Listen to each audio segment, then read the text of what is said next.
So exactly what is going to happen out there in Uttar Pradesh, we are going to be finding out very shortly. Abhishek Mishra is joining us from there. Tavleen Singh is with us as well. And right here in the studio, we have Sudhindra Kulkarni and Renuka Chaudhary. We're going to be taking a look at Uttar Pradesh. Is it going to be Akhilesh or Mulayam Singh Yadav? And also any lessons that Rahul Gandhi might need to drive from whatever has happened with Akhilesh Yadav. But first, I want to go across to Uttarakhand, where Mr. Khanduri is with us. Mr. Khanduri, thank you so much for joining us. Uttarakhand remains the one cliffhanger even a day later. We're still trying to figure out who is going to be in a position to form the government. The Congress party says it's got the numbers. How would you react to that?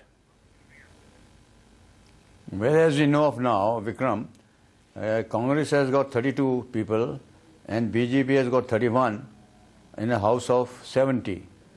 There are 7 people, 7 members, 3 from BSP, 1 from UKD, and 3 independents. Depending upon whom they support, the majority will then be decided. Congress needs 4 people, 4 additional MLAs, and we need 5 for the magic figure of 36. So if they have the figure and they have the numbers, they should come out with it and go to the governor. All right. Mr. Khanduri, I'll just throw that question to Renuka Chaudhary, who's here. If you've got the numbers, where are they? Those independents, they are Congress rebels, actually. So have they indicated support to you yet or not? Well, that's hardly something I'm going to disclose just now. But, conversations and dialogues. And the governor also has to invite the majority holder. As of now, even without the rebels, we have one person. But let's see which way this goes, Vikram. I'm very, very certain that our rebels will come back to us. It's a natural thing because it's a temporary sulking that separated them, but then the philosophies remain the same. Okay, Mr. Khanduri, does the Congress have the edge? They are the single largest party, so therefore they might well get the invite first in Uttarakhand. And also those 3 independents, Dinesh Dhania and the others, they are Congress rebels. They became independents because they didn't get the ticket. Well, that's all right. If the Congress feels they come back, then they should get them back and take them to the governor or take the authority letter, and then it will be clear. So I do not want to contest what they are saying, but then whole thing should come out, and there is no need to delay the process. But we have also our own inputs, and some of these people are not wanting to go back. They have their own reasons. Some has even made an announcement in the press that he is not going to go back to the Congress. But that apart, Vikram, if they have the number, then they should go quickly and finish this stalemate. The position could, of course, change, Mr. Khanduri, in case the BSP itself decides to tie up with either of you. Has there been any feelers from you to the BSP or vice versa? No, you see, the point, as I said, is BJP needs 5 people. There are 3 independents, 1 UKD, and 3 people are from BSP. BSP will obviously take their instruction from their higher command, and rest of the 4 people, 1 is a UKD, and 3 other people, and our people are in touch with them. The modalities have to be sorted out and decided, but that is why we are at the moment not coming out with our claim. But since Congress says that they have got the people, then they should know, as far as BSP is concerned, the 3 people, what they decide, the party will decide. That we are not aware of at the moment.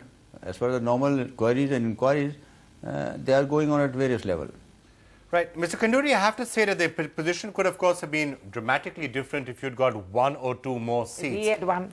Perhaps your own seat, as Renuka Chaudhary just pointed out. And it is said that they, because you came back in there, you were the chief ministerial candidate, it seemed to be a popular decision, you lost your own individual seat. And there have been some talk of possible sabotage. Is that something that you are investigating?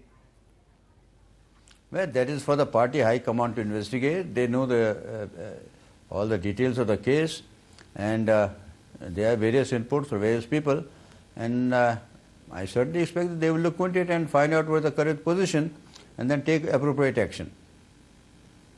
No, so what has been indicated, you are saying you're not ruling out the possibility that there has been a certain amount of sabotage in your own seat and in others?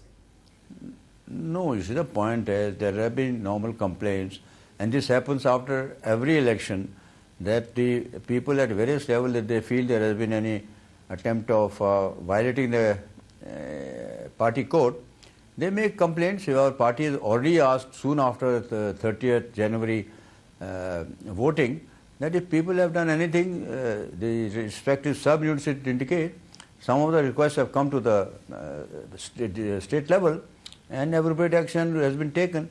Some will be sent to the higher headquarters, and this process will continue for some time. And then whatever complaints come, they will be disposed of at the state level or the central level as required. I'm just trying to understand what would be your own explanation for what happened in your seat. Was it just because you didn't have much time to go to your seat, you weren't able to campaign, you were busy with the rest of the state? Is that the more realistic? Vikram, yes, no, Vikram, my assessment, some of it will be communicated to the party headquarters, because I have been seeing all along, these are the matters which are to be decided in the party forum, within the party forum, and I don't talk about it outside. So some of the information will go to them. But also, the fact is that I was campaigning in the entire state, and there are 70 seats, and I was going around. So there may have been some shortage. If I was all by myself as an MLA, as a contestant, as a person who contesting, then I would have given more time. But also, Vikram, in my case, this constituency has been, I have been representing since '91 as part of my Lok Sabha constituency, and I've always been getting good results from them. So it's a bit of a surprise for me also how this thing happened. And therefore, whatever things which may have happened, I have in mind, I have communicated to the centre, and they will look into it. The NDTV news app had redefined the entire genre. Now another market beater. It's already hit #1. NDTV Profit, India's #1 finance app. Download free at ndtvprofit.com/apps. Live stream of NDTV Profit, market news, and your easy-to-manage portfolio. Download now, ndtvprofit.com/apps.